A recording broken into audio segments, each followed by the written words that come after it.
अल्हम्दुलिल्लाह वकफ़ा वसलामुन अला इबादिही लज़ीना इस्तफ़ा खुसूसन अला सय्यिदिर रुसुल व ख़ातमिल अंबिया मुहम्मदिल मुस्तफ़ा व अला आलिहि व अस्हाबिहि व मन तबिअहुम बिल हुदा अम्मा बअद अऊज़ु बिल्लाहि मिनश शैतानिर रजीम बिस्मिल्लाहिर रहमानिर रहीम ला तक़ूलू लिमन युक़्तलु फ़ी सबीलिल्लाहि अमवातुन बल अहयाअ इंदा रब्बिहिम युरज़क़ून सदक़ल्लाहुल अलीयुल अज़ीम व बल्लग़ रसूलुहुन नबियुल उम्मियुस सादिक़ुल अमीन व नहनु अला ज़ालिका मिनश शाहिदीन वश्शाकिरीन वल्हम्दुलिल्लाहि रब्बिल आलमीन रब्बि इश्रह ली सदरी व यस्सिर ली अमरी वाहलुल उक़दतम मिन लिसानी यफ़क़हू क़ौली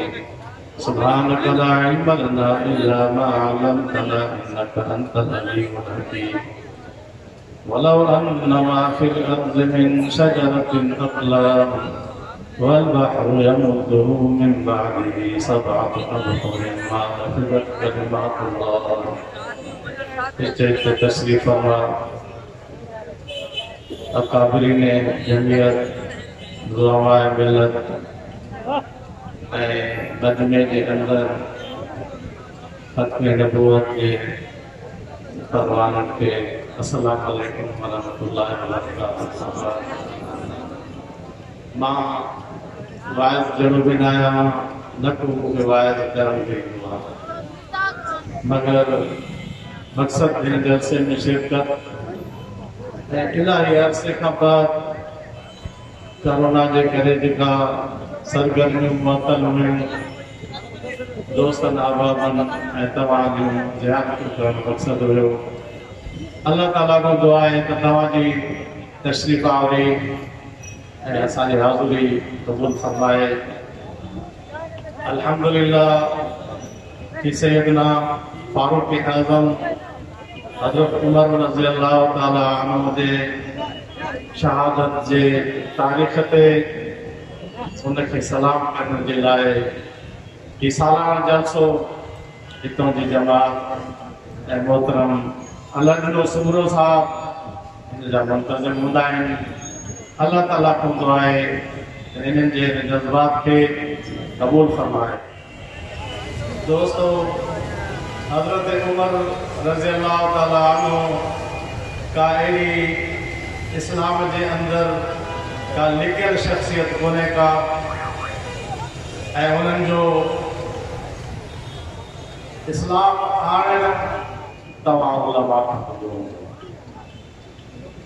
मां मुख़्तसरन कुझु अर्ज़ करणु घुरां थो पियो त जॾहिं नबी पाक सल्लल्लाहु अलैहि वसल्लम जन अल्लाह जो कुरान पेश कयो तो कुफार उन्हनि खे चयो त एत बिकुरान गैर हाज़ा साईं तू ॾाढो प्यारो आहे महबूबा मोहतरमा हसीना किरदार में बुलंद असांजे मक्के जे सरदार खादमे काबा जो तूं जानशीन आहीं। असां तोखे कॾहिं बि सॼण जे लाइ तयारु न आहियूं मगर असांजी जमहूरियत असांजी मेजॉरिटी तोखे हिकिड़ी गुज़ारिश थी करे पई त हिन क़ुर खां सवाइ ॿियो को मज़हब ॿियो को धर्म ॿियो को प्रोग्राम पेश कर। साईं जन फरमायो मा यकूनु ली अन उबद्दिलहु मिन तिलकाए नफ़्सी मां पंहिंजे तरफ़ खां हिनखे छॾे नथो सघां पियो। चयो ऐं बदिल हो या त साईं असांजूं ॻाल्हियूं हिन में विझ। साईं जन चयो मुंहिंजे बस में न आहे इन कबियो मां हिन जो कढ लॻण वारो आहियां। नबी पाक सल्लल्लाहु अलैहि वसल्लम ने फरमायो अल कुरान शाफिउन व मुशफ़्फ़िउन मन जाल इमामहु क़ादहु इलल जन्नह व मन जालहु खल्फ ज़हरी साक़हु इलन नार औ कमा क़ाल अलैहि सलातु व सलाम। साईं जन फरमायो ये कुरान ओ अल्लाह जो रहबर पैगाम आहे इंसानियत जे लाइ जेको हिनखे पंहिंजो अॻुवान बणाईंदो हिनखे जन्नत पुॼाईंदो पर जेको हिनखे फिटी कंदो कुरान में वरी डबल ताकत आहे हे उनखे बि न छॾींदो काथे पुॼाए छॾींदुसि सम्झी अथव ॻाल्हि नबी पाक फरमायो जेको हिनखे अॻवान बणाईंदो उनखे बि पुॼाए रहंदो काथे पुॼाईंदो छा चओ जन्नत में जेको हिनखे पुठियों फिटी कंदो उनखे बि पुॼाए छॾींदो काथे पुॼाईंदो जहन्नम में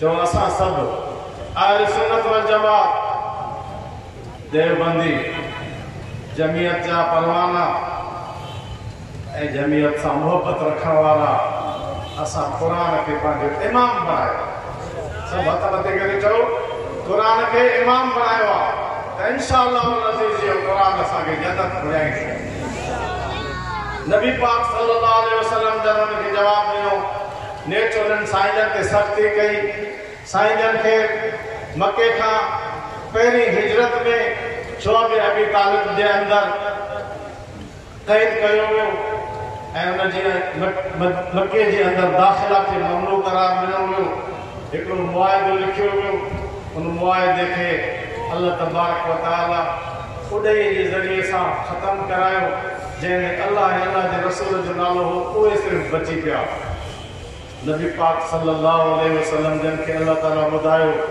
त तव्हांजो मुआहिदो उॾई ख़तमु करे छॾियो आहे तंहिंजे करे पंहिंजे चाचे खे साईं जन फरमायो चाचा असां केतिरो वक़्तु शोअब अबी तालिब में मुआसिरे ऐं बाइकाट में असां हिजरत में पंहिंजे शहर जे अंदरि परदेस में गुज़ारींदासीं नेठि साईं जन जे चाचे मके जे सरदारनि खे गॾु कयो चयूं असां खां मुआहिदो थियल आहे नथो अची सघे चऊं मुआहिदो खणी अचो मुआहिदो हुयो ई कोन पोइ साईं जन खे मशरूफ़ मके जे अंदरि दाख़िला मिली दाख़िला खां बाद पाबंदी लॻल हुई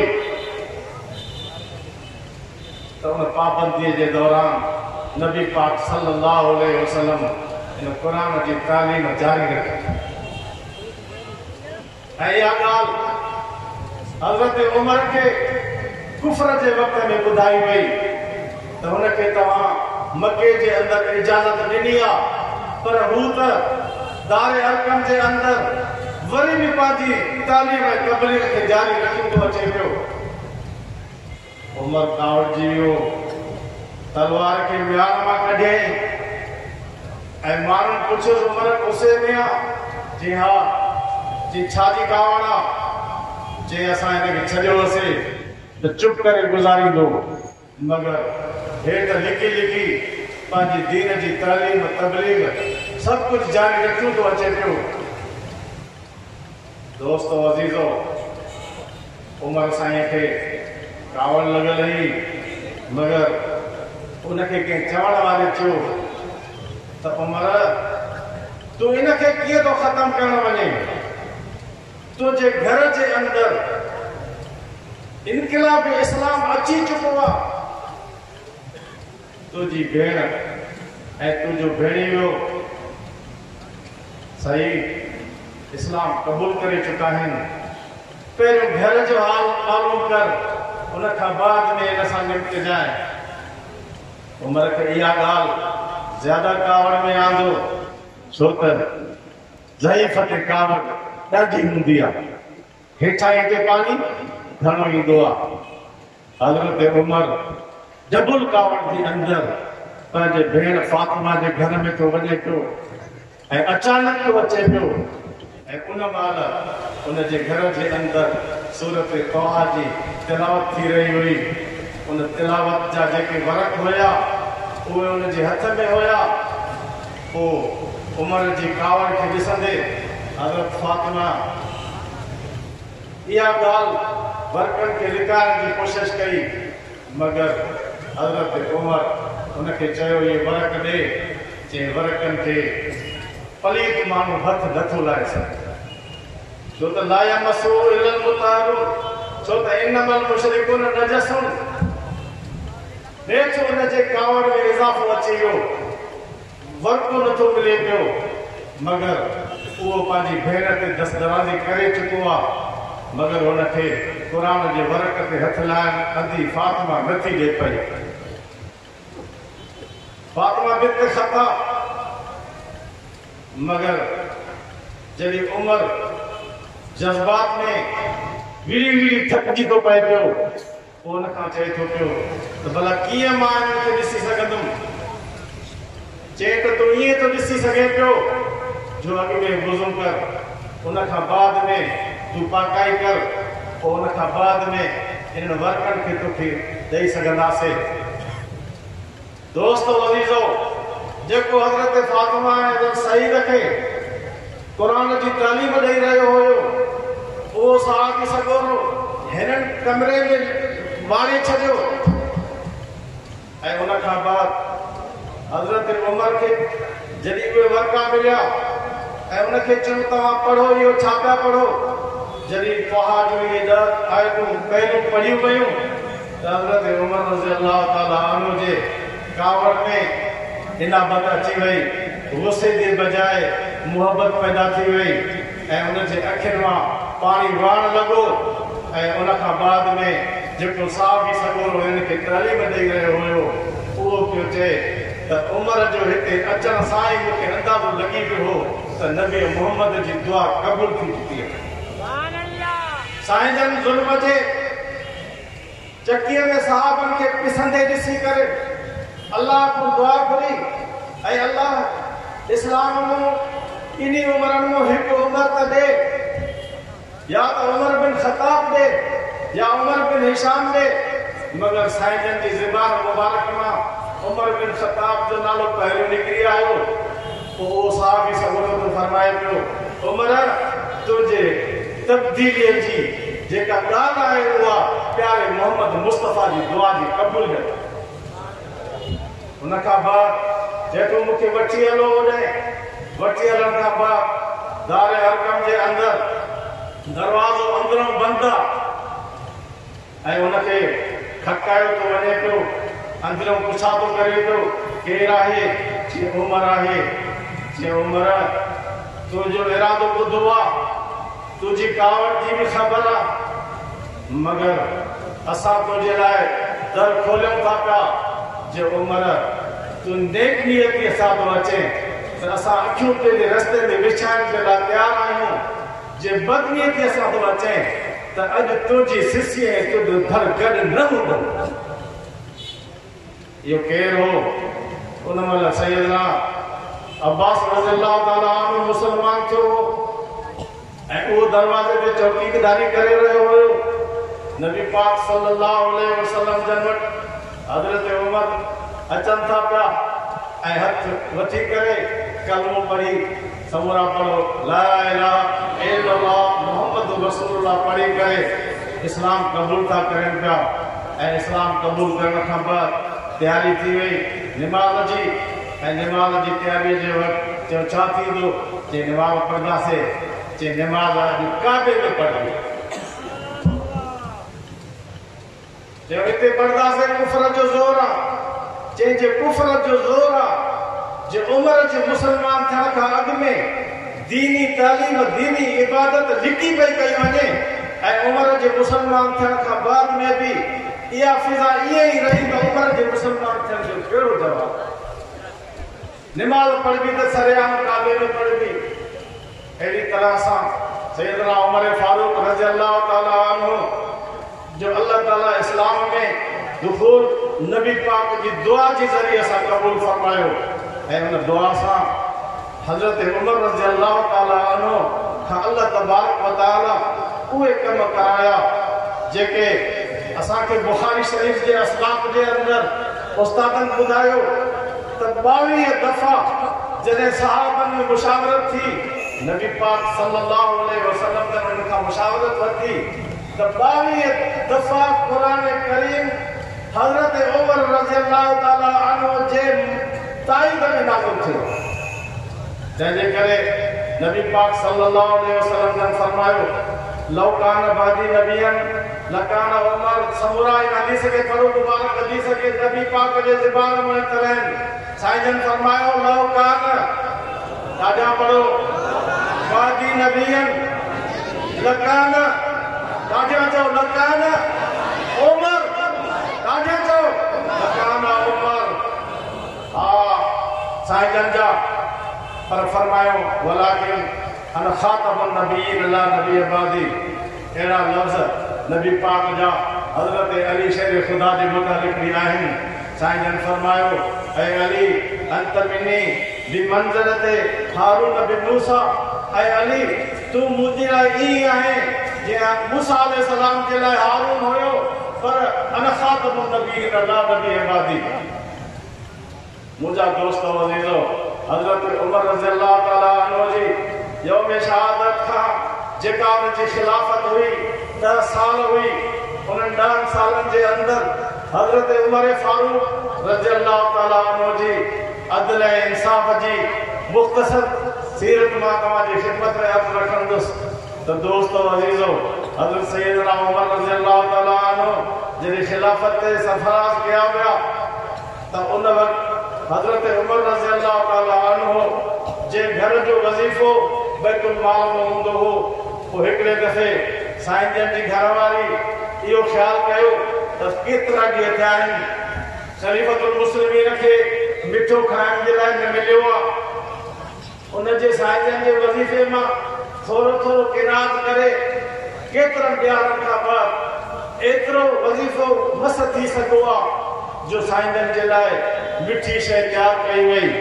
पोइ साईं जन पुछो त इहा मिठी शइ काॾों आई आहे, कंहिं पाड़ेसीअ खे को ॿारु ॼाओ आहे, को उनजी का ख़ैरात थी आहे? चयो न। चए पोइ हे मिठाण काॾों आहे? चए थोरो थोरो योमीअ जे ख़र्च में बचाए बचाए केतिरनि ॾींहंनि खां बाद एतिरो थी सघियो आहे जो तव्हांजे वात मिठे जे लाइ मां इहा प्याली हलवे जी ठाहे सघी आहे। साईं जन जॾहिं दारुल खिलाफत जे मुतमकिन थियनि था पिया, ओतिरो पंहिंजे यौमिया खुर्दनोश जे वज़ीफ़े खे घटि था करनि पिया। मदीने जे अंदरि साईं जन पाण जासूसी फरमाईंदा हुया। हिकिड़े मोहल्ले जे अंदरि ॾिसनि पिया त ॿार रोअनि था पिया ऐं माई कुझु देवीअ में पचाए रही आहे, पर उनजे अंदरि ॾोही पई घुमे। वरी ॿियो चकर हयूं, टियों चकर हयूं, एतिरे ताईं ताम तयारु थी वेंदो आहे, मगर ताम हुयो ई कोन त तयारु कीअं थिए। साईं जन हित खां मुंहुं करे चयो अधी साथी करे पई। जे ॿार बुख ते आहिनि। जे छा आहे? जे कुझु बि न आहे, पाणी ऐं पथर ऐं काठियूं थी ॿारियां पई, कुझु सीउ बि आहे, त इन आसिरे ते ॿार ॼाण डेगरी लथी का ॼाण खाधोसीं, मगर इहे बुख ते सुम्ही पवंदा, पोइ वरी असां अलाह जी इबादत में लॻी वेंदासीं। हज़रत उमर फारूक रज़ियल्लाहु ताला अन्हु वापसि वञनि था पिया, पंहिंजे ख़ादिम खे चवनि था पिया बैतुल माल वञो, अटे जी गोरी बि खण ऐं गिह जी खली बि खण ऐं खारकनि जो शीरो बि या गुड़ खण। जे साईं मां खणंदुमि। जे उमर जो क़यामत जो बार तू न खणंदे, उमर पंहिंजे क़यामत जो बार पंहिंजे पुठीअ ते जीअं उते खणंदो तीअं हिते बि खणंदो। पुट इहो सभु मुंहिंजे पुठीअ ते रख। पुठीअ ते रखी करे उन घर ते अचनि था पिया ऐं उन्हनि खे चवनि था पिया हीउ अटो आहे, हीउ मिठो आहे, हीउ जेको आहे गिहु आहे, बचड़नि खे खारायो। चई ऐं जवान उमर जी जाइ ते तूं ख़लीफ़तुल मुस्लिमीन हुजे हा। चई ठीकु आहे, सुभाणे उमर वटि तोखे सदा। उहा साहबियाणी वञे थी पई ऐं उते जो ॾिसे थी पई त हे त उहो रातो को अमर आहे। दोस्तो अज़ीज़ो, अहिड़ी तरह सां हिकिड़े घिटीअ जे अंदरि दर्दज़े जो आवाज़ तो अचे पियो ऐं उन खां बाद उनजो बाप जमन जी सूरत न पई पैदा थी सघे। पंहिंजी घरवारीअ खे वठी करे अचनि था पिया त तूं अचु। कंहिं साहिब जे सगोरे जे घर में दाई कोन थी लभे पई, तूं दाई को कर। पाण ॿार वेही रहियो। जॾहिं उहो ॿार ॼाणे थी पई साईं जन जी घरवारी, त दोस्तो अज़ीज़ो अंदरों साईं जन जी आलिया मोहतरमा ख़लीफ़तुल मुस्लिमीन खे ॿुधाए थी पई त अमीरुल मोमिनीन तोखे मुबारक हुजे, तुंहिंजे भाउ जे घर में अल्लाह ताला नरी इनायत कई आहे। दोस्तो अज़ीज़ो, जॾहिं बैतुल मुक़द्दस जो मुहासिरो थो थिए पियो, उन मुहासिरे जे दौरान उन्हनि यहूदियुनि चयो असां तव्हांखे बैतुल मुक़द्दस फतह करण न ॾींदासीं। जेतिरो वक़्तु बि मुहासिरो कयो, जेतिरो वक़्तु बि जंग लड़ो, असांखे एतिरो असबाब आहे जो असां तव्हां सां लंबो अर्सो जंग करे सघूं था पिया। चऊं नेठि आख़िर ॿुधायो कीअं थींदो? चई पंहिंजे वॾे खे घुरायो। असांजे किताबनि में लिखियल आहे त जेकॾहिं आख़िरी नबी ऐं उन जी जमात मुजाहिदीन जी बैतुल मुक़द्दस ते मुहासिरो कंदी त उन जूं चाबियूं अमन अमान सां ख़लीफ़तुल मुस्लिमीन जे हवाले कयूं वेंदियूं। तंहिंजे करे उनखे घुरायो। हज़रत सैयदना उमर फारूक पंहिंजी मुशावरत सां मशीरनि सां मशवरो करनि था पिया। ऐं किन चयो यहूदियुनि जी साज़िश आहे, किन चयो त न वञणु खपे, किन चयो त वञणु खपे। हज़रत अली करमल्लाह वजहो अहिड़े क़िस्म जी मुशावरत ॾिनी। साईं दीन जे लाइ असांजो सिर बि क़ुर्बान आहे, तव्हांखे उन्हनि जे मुतालबे ते वञणु खपे। अल्लाह ताला कंदो बैतुल मुक़द्दस अमन सां फतह थी। हज़रत उमर हलन था पिया। हिकु ऊठ आहे, हिकिड़ो गुलाम आहे सालिम रज़ी अल्लाह ताला अन्हु, ऐं 3 माण्हू जेतिरो वरी रस्ते जो ज़ाकिर आहे, पाणी खाधो पीतो। हिननि चयो असां सवारी ते ज़ुल्म न कंदासीं।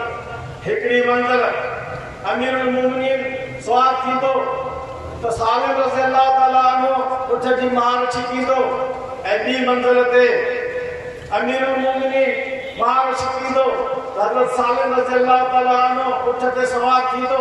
ईअं मंज़िलूं कंदे कंदे कंदे कंदे बैतुल मुक़द्दस जे ॿाहिरां था पहुचनि पिया।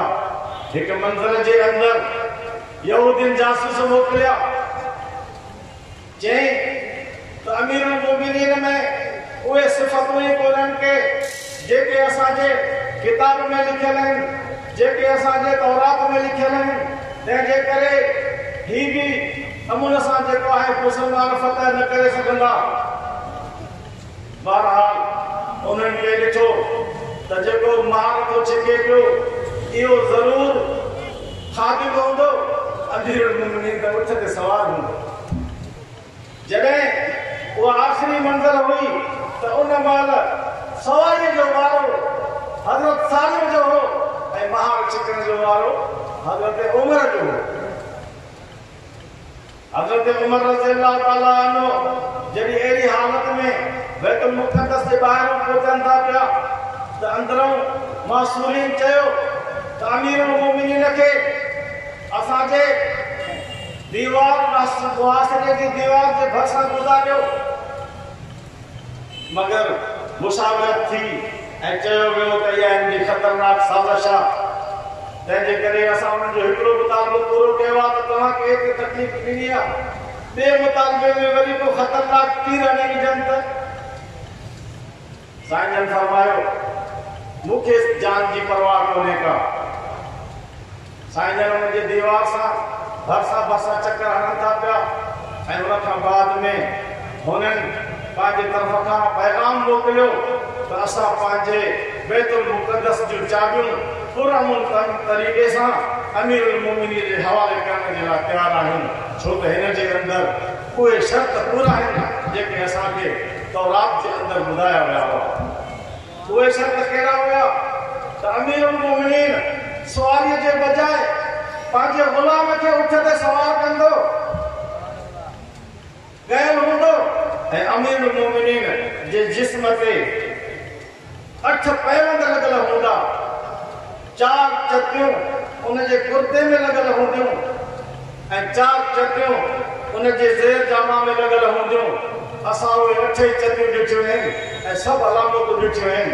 तंहिंजे करे असां हिन मुआसिरे जी चाबी पुरअमन तरीक़े सां मुसलमाननि जे हवाले करण ते मजबूर थी पिया।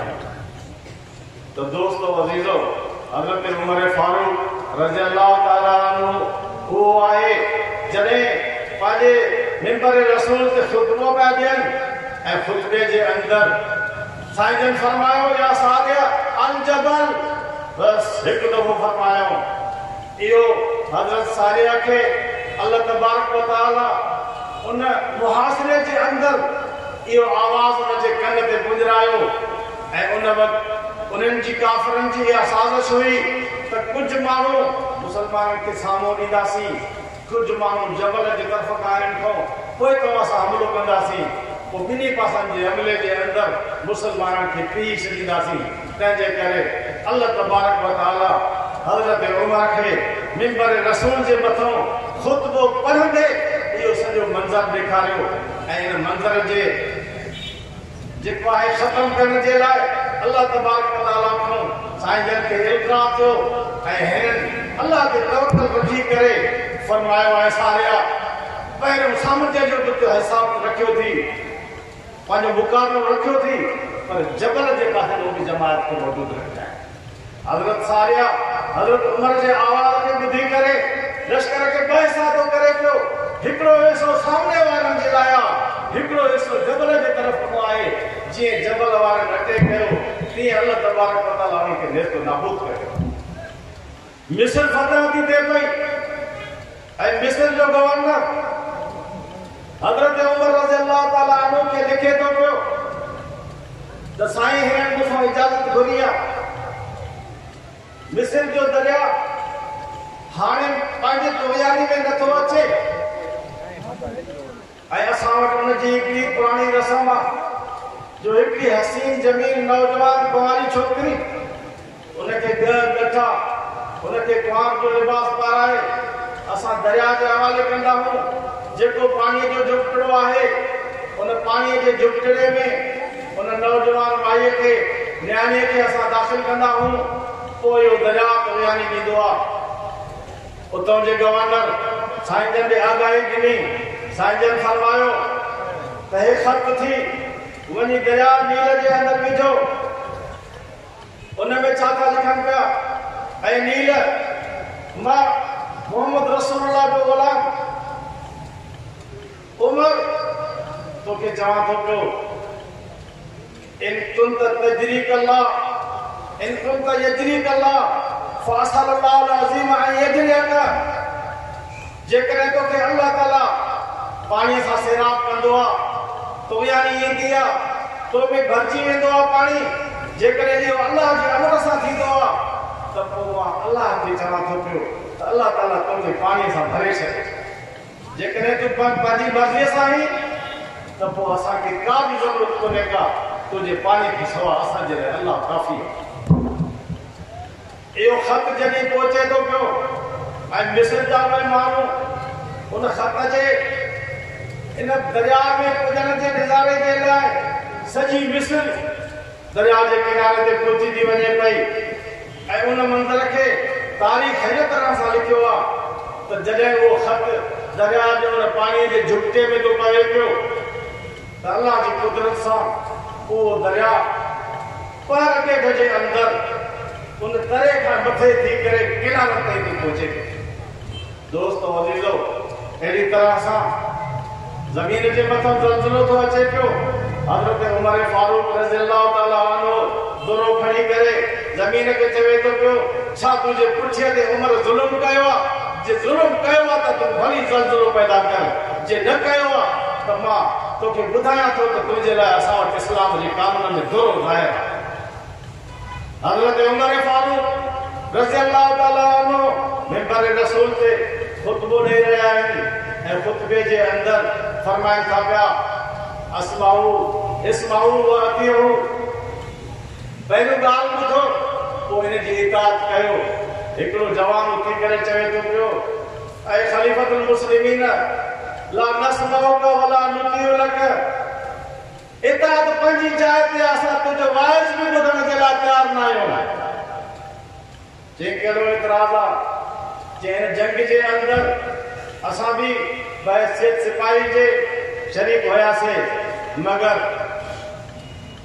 असांखे जेको लटो मिलियो आहे बैतुल माल वञूं माल गनीमत वञूं उन मंझां असांजे जिस्म जो हिकिड़ो कपिड़ो ठही सघियो आहे। जे कुर्तो थियो आहे त सलवार न थी आहे या गोड न थी सघी आहे। जे गोड कई आहे कंहिं ज़रूरतमंद त कुर्तो नथो थी सघे, तोखे त साॻे कपिड़े मां सॼो वॻो पहिरियल आहे। साईं जन फरमाइनि था पिया मां चुप कई आहे इन जो जवाब तव्हांखे मजमे में मिलंदो। साईं जन जो पुट हज़रत अब्दुल्ला उथी तो बीहे पियो फरमाए थो पियो त मूंखे बि हिकिड़ो हिसो मिलियो हो सिपाही जी हैसियत सां ऐं मुंहिंजे वालिद साहब खे बि हिकु हिसो मिलियो हो कमांडर जी हैसियत सां।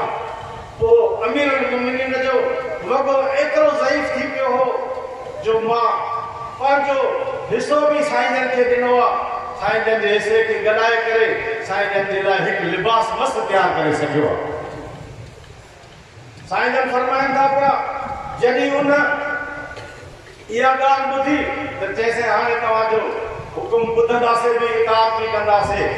हिकिड़े दफ़े सैयदना उमर फारूक फरमाए थो पियो ऐं मोमिननि मुसलमाननि जी जमात जेकॾहिं उमर जे अंदरि ड्रेव नज़र अचे उन जे किरदार जे अंदरि तव्हांखे फ़र्क़ु नज़र अचे दीन इस्लाम मां ऐं क़ुरान जे पैगाम मां त पोइ उनखे कीअं कंदो।